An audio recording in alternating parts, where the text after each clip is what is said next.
Hello everybody, June here and welcome to day 8 of Vlogmas.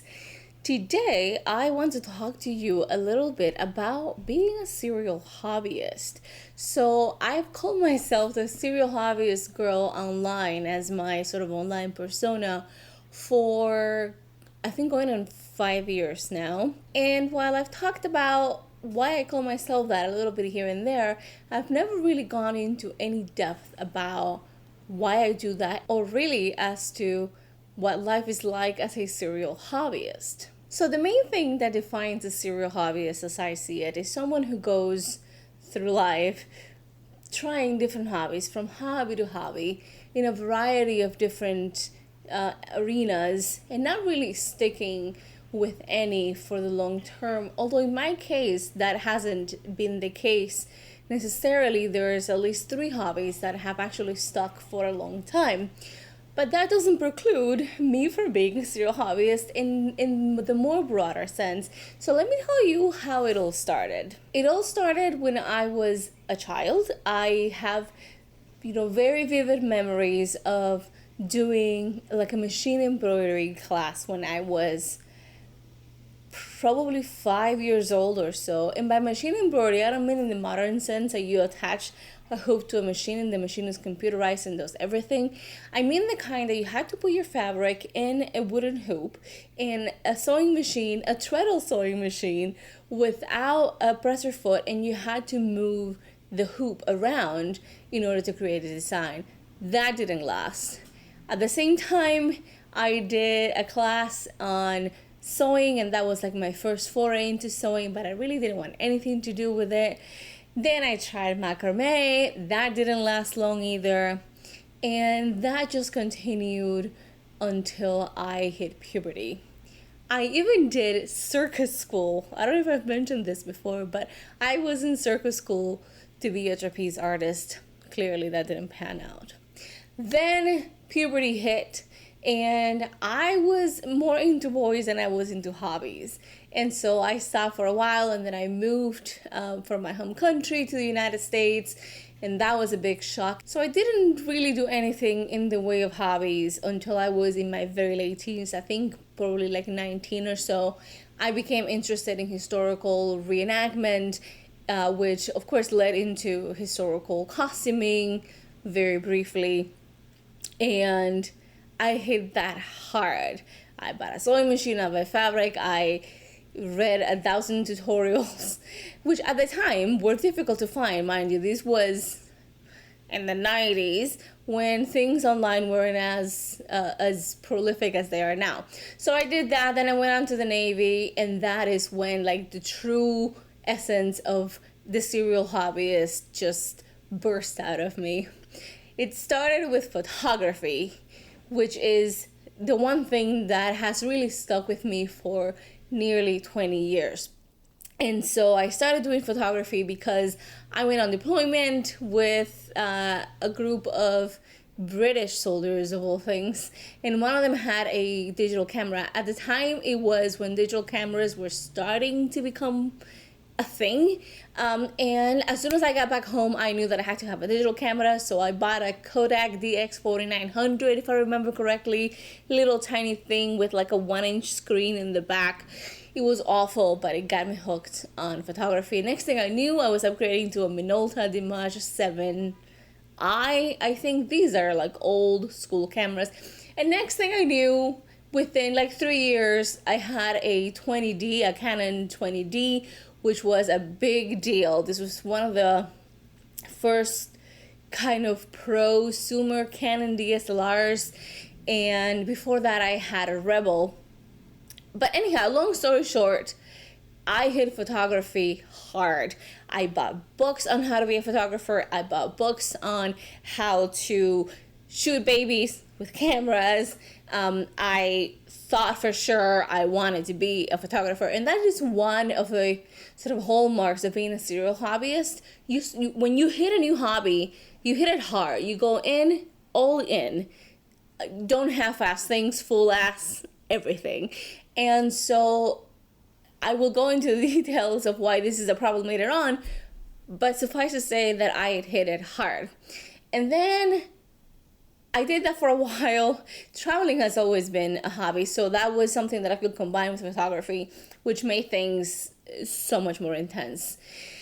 And then I just kept on trying new things. Let me tell you what I've tried as an adult, aside from photography. Sewing, which has stuck, knitting, which has stuck, scrapbooking, brewing, canning, you name it. I have probably tried it. Running, duathlons. I tried swimming, cycling. Don't even get me started. That's probably one of the more expensive endeavors I've taken on that haven't really stuck. But I have tried so many things. And what happens is, as a serial hobbyist, you go from hobby to hobby to hobby, but there is a little bit of a process involved, right? You start something, you want to learn everything about it, you think this is your whole life, where have you been, why didn't I start this sooner? And you learn as much as you can, so it is a very steep curve, and then you plateau, and then you start to lose interest. And that's happened to me with pretty much all of the hobbies I've tried throughout my life. But the things that haven't stuck are things that I haven't really been able to, not master, because I haven't mastered anything, but really get good at. And the reason for that is because I am a very technical person, but I am not a creative ideas person.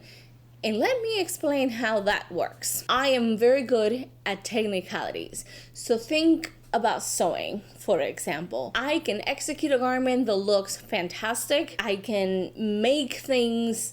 I can put them together with a degree of workmanship that is excellent. Not perfect, because nothing is perfect, but very, very good. But what I cannot do is design, and really, I can't style my clothing either, because I am very good at the technical aspects, but not really at the creative aspects of things.